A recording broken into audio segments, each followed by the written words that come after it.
तो प्यारे स्टूडेंट्स, आप लोगों को मैं बता दूं, आप लोगों को बायोलॉजी क्लास 11-12 का जो बायोलॉजी है नीट के लिए, वे मेरा भाई रॉबिन चंद्र पढ़ाएगा, जिसने नीट क्लियर किया है 2024 में। तो अभी आप उसका वीडियो देख सकते हैं। नमस्कार, आप लोग को स्वागत है। तो मैं आज बायोमोलिक्यूल पढ़ाने जा रहा हूँ, तो आप लोग सुनिए मेरी बातों को ध्यान।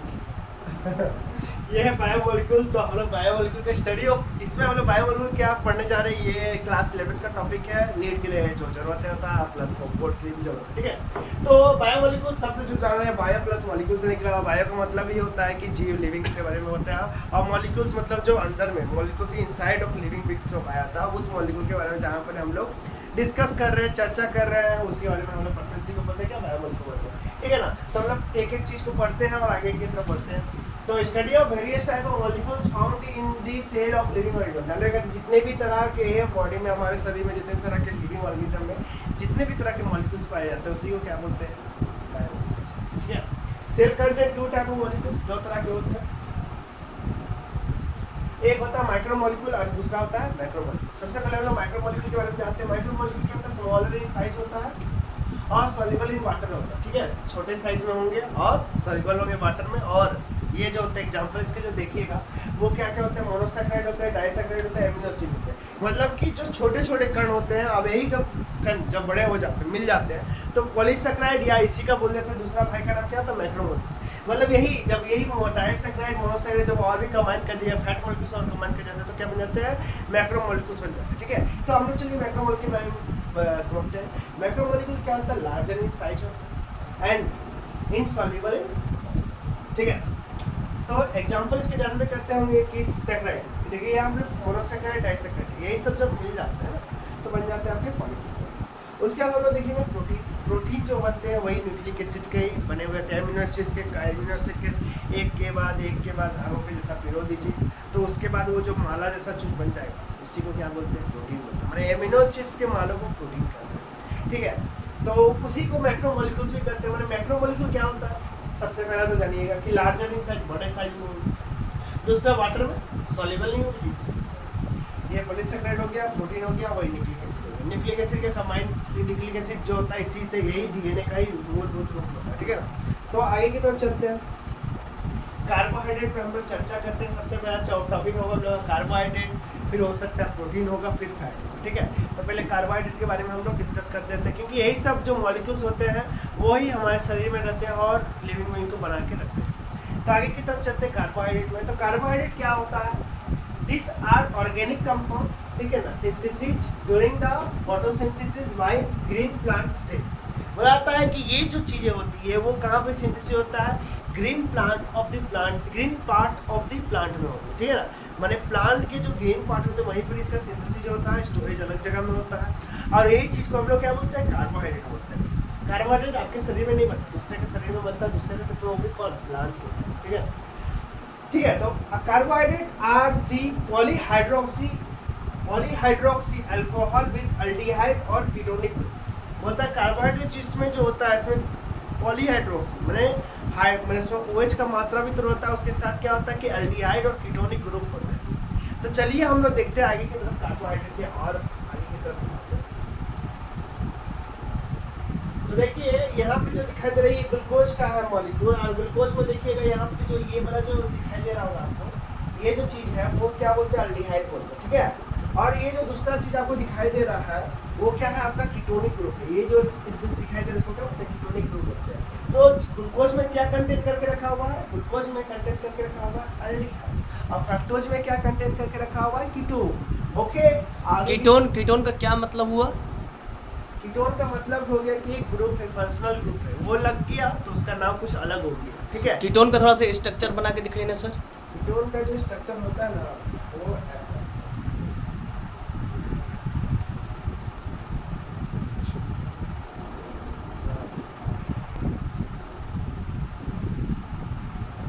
तो कीटोन जो देखिएगा ये इस तरह से होता है। कीटोन का ये का ये देखिए कीटोन, इसी ग्रुप को हम लोग कीटोन बोलते हैं।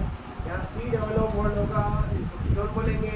वही अगर इसी को देखिए और यहाँ अगर C डबल बॉन्ड O इसे अपनी OH रहेगा, इसको बोलते हैं कार्बोक्सिलिक।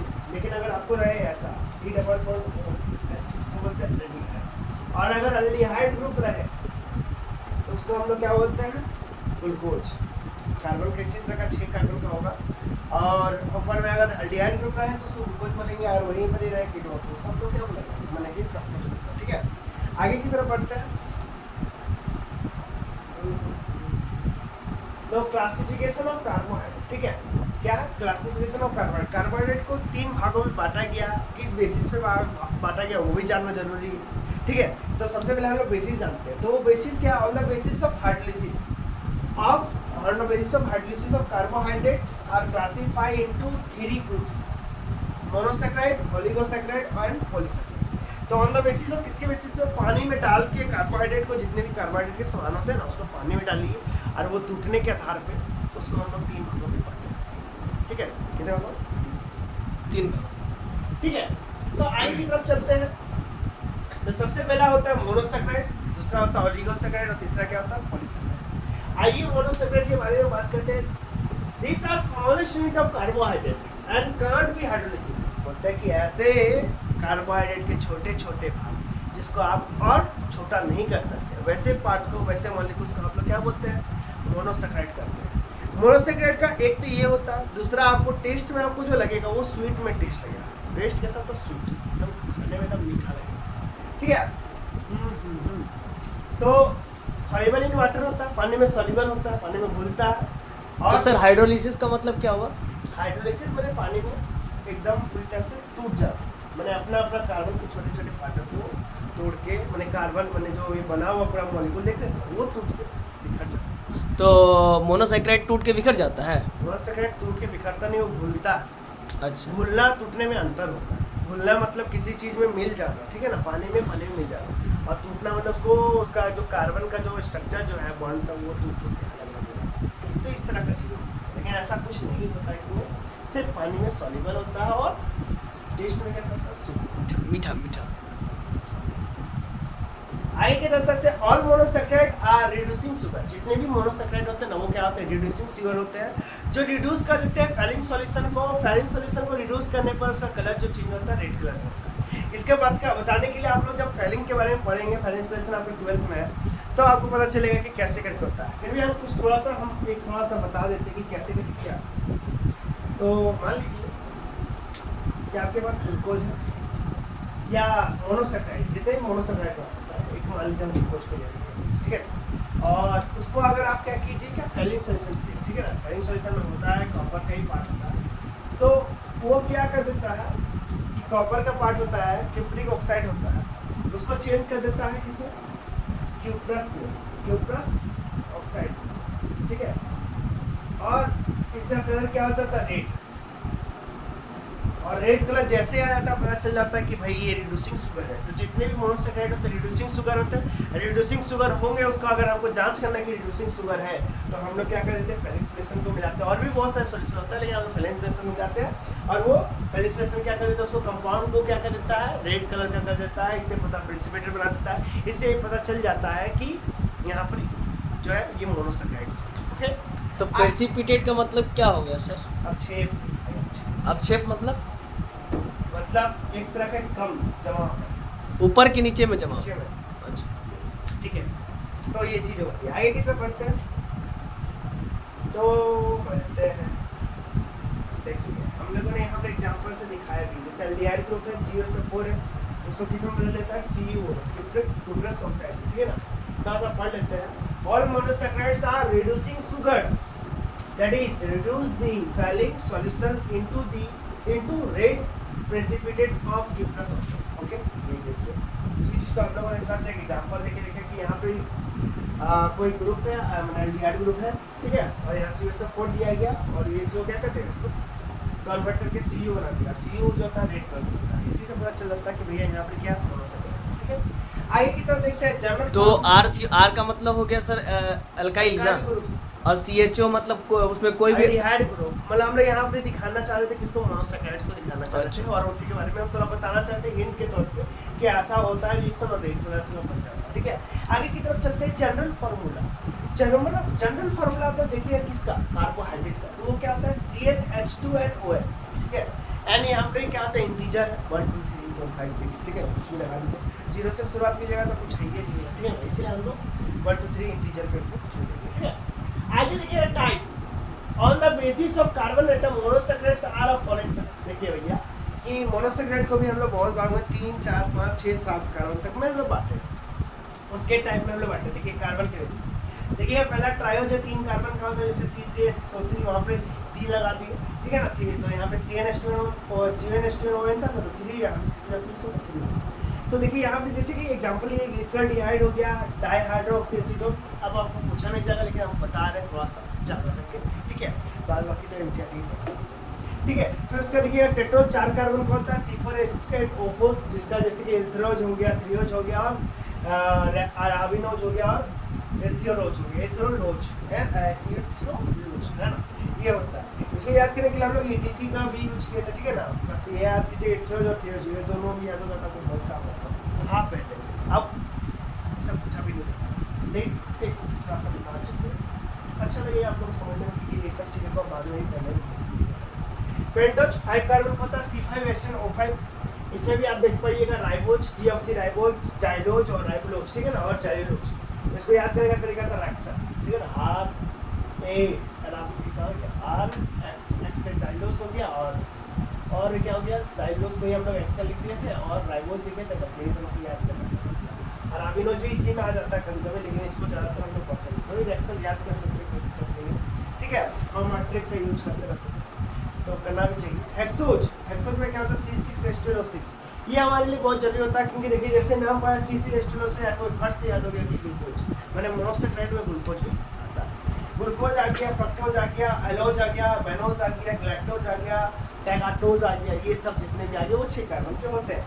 तो लास्ट में आता है हेप्टोज, हेप्टोज जो होता है 7 कार्बन का होता है, इसको सीडियो हेप्टोज बोलते हैं, यही आता है बस, और तो हम लोग पढ़ना नहीं पड़ता है, ठीक है ना। तो हम लोग को सबसे पहले ग्लूकोज के बारे में थोड़ा जान लेते हैं। तो ग्लूकोज क्या होता है, इट इज अल्डोहॉक्सोज, अल्डोहॉक्सोज में जिसमें अल्डिहाइड होता है उसको अल्डोहॉक्सोज बोलते हैं। Sugar found in the sweet fruit, जितने भी स्वीट फ्रूट होते हैं ना, जितने भी आपको खाने में टेस्टी मीठा मीठा लगता है, जितने भी तरह के मीठे फल, तो उस समय क्या होता है, क्या ग्लूकोज होते हैं, अल्डोहॉक्सोज, स्पेशली ग्लूकोज होता है, स्पेशली उसी को अल्डोहॉक्सोज बोलते हैं, स्पेशली इन ग्रेप्स, ज़्यादातर ग्रेप्स में भी यही पाया जाता है, हनी में भी पाया जाता है, and also found in blood में भी आपका ग्लूकोज पाया जाता है। नॉर्मल तो सर ब्लड को भी खाएंगे और हनी को भी खाएंगे तो सेम टेस्ट होगा? हम बताने के लिए बताएं कि उसके अंदर मतलब से कम मात्रा में होता है, ज़्यादा मात्रा में होता है, ये डिपेंड करता है आदमी का बॉडी में कि कितना कार्बोहाइड्रेट का ये होता है। देखते नहीं कभी कभी बोला जाता है कि आपका खून मीठा हो गया, ठीक है ना, तो ऐसा होता है ब्लड की किसके, तो मीठा खून को पी सकते हैं? मीठा खून को काहे पीजिएगा, आप राक्षस प्रजाति के हैं जो आप खून पीजिएगा, हाँ? नहीं, हम बोल रहे कि मतलब उसको टेस्ट करने के लिए, देखिए हनी टेस्ट के करने तरह, दूसरा। हनी के तरह नहीं, हनी का तरह आप हनी को खाइएगा, आप माने कि तो आप सब अलग अलग चीज़ है ना, अच्छा, हनी अलग पदार्थ हो गया, ब्लड अलग पदार्थ हो गया, ब्लड राक्षस लोगों का, ठीक ठीक है, ठीक है। आप ये सब यहाँ पे बायोलॉजी के क्लास में आप ये सब पूछ रहे हैं, गलत बात है, ये सब नहीं पूछना चाहिए।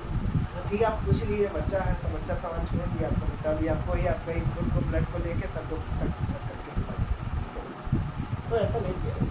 आगे की तरफ सुनिए, normal concentration of glucose in blood, हमारे कंसंट्रेशन जो होता है ब्लड में देखिए कितना होता है, ये 80 से 100 मिलीग्राम होता है, 100 मिलीग्राम, वो भी कितने 100 मिलीलीटर ब्लड में 80 से 100 मिलीग्राम, मतलब इसका मात्रा बहुत कम होता है, इसलिए अपना टेस्ट का सबको पता नहीं चलता, ठीक है।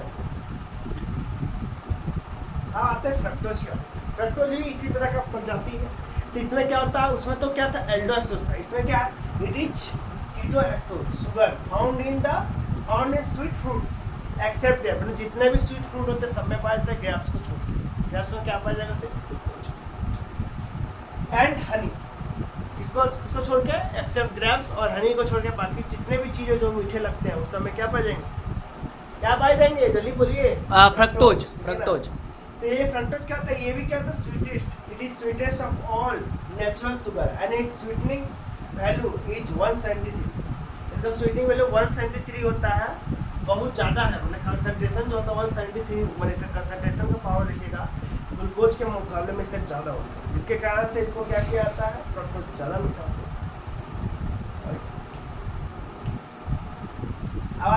oligosaccharides. On hydrolysis they produce 9 monosaccharides linked to each other by glycosidic bond. देखिए ओलिगोसैकराइड क्या होता है, जब मोनोसैकराइड कंबाइन करते हैं ना तो बनते क्या ओलिगोसैकराइड. जब ओलिगोसैकराइड कंबाइन करके बन जाएंगे क्या पॉलीसैकराइड, और उसके बाद कुछ नहीं.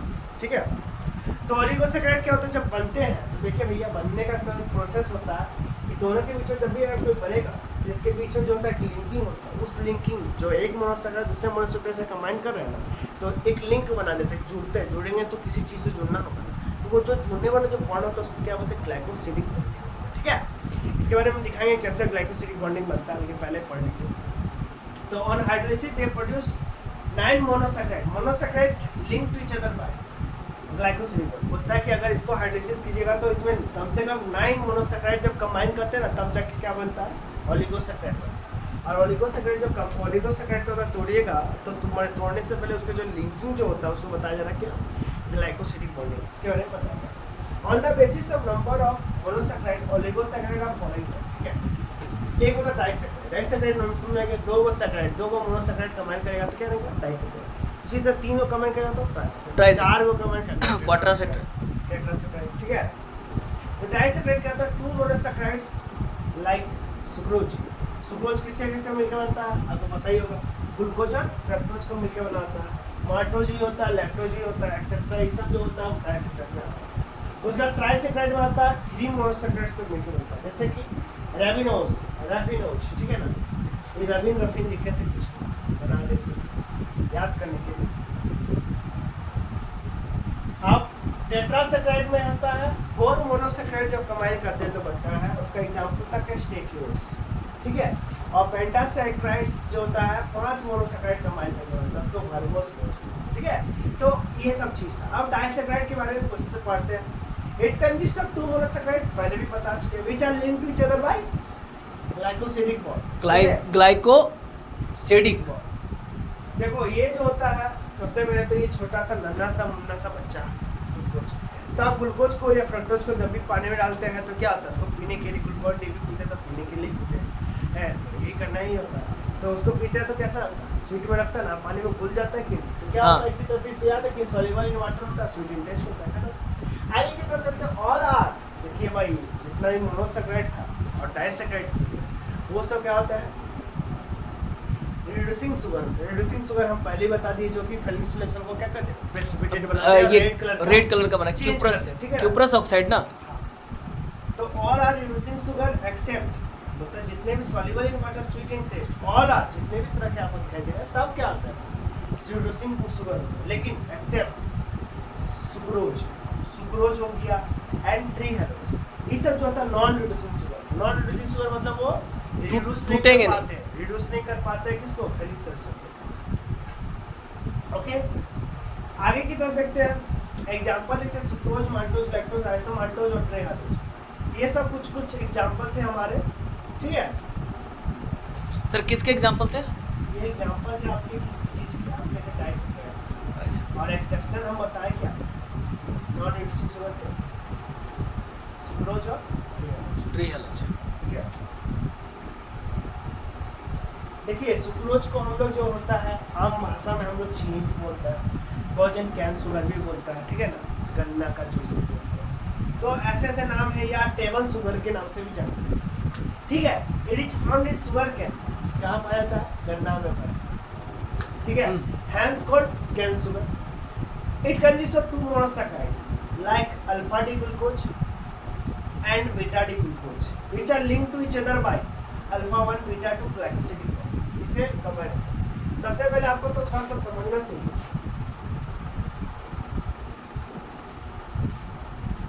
देखिए हम अल्फा और बीटा के बारे में थोड़ा सा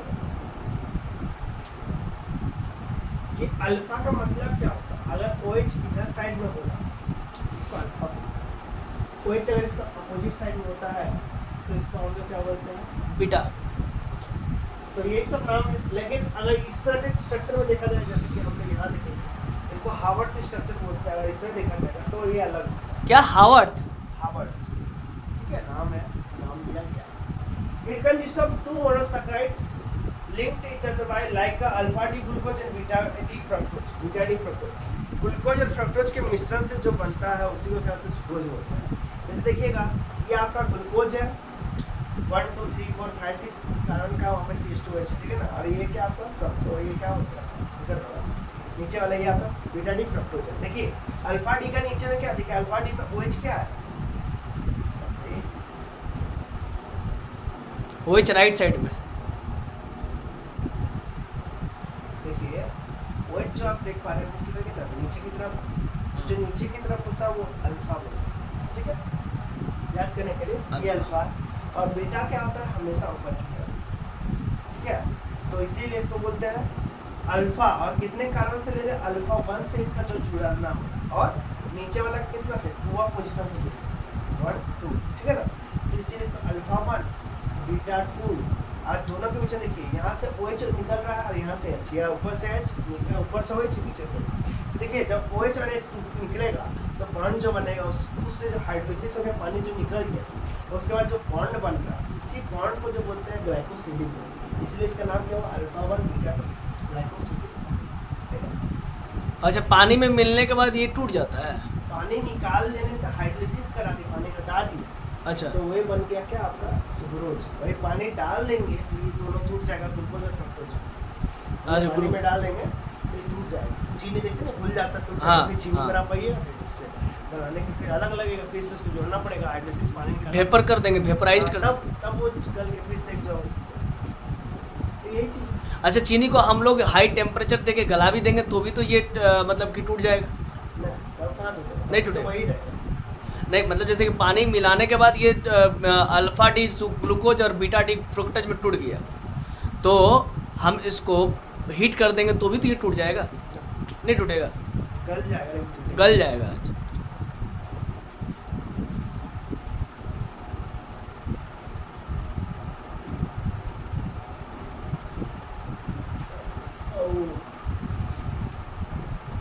देखिए देखिए ग्लूकोज का भी जो अगर आप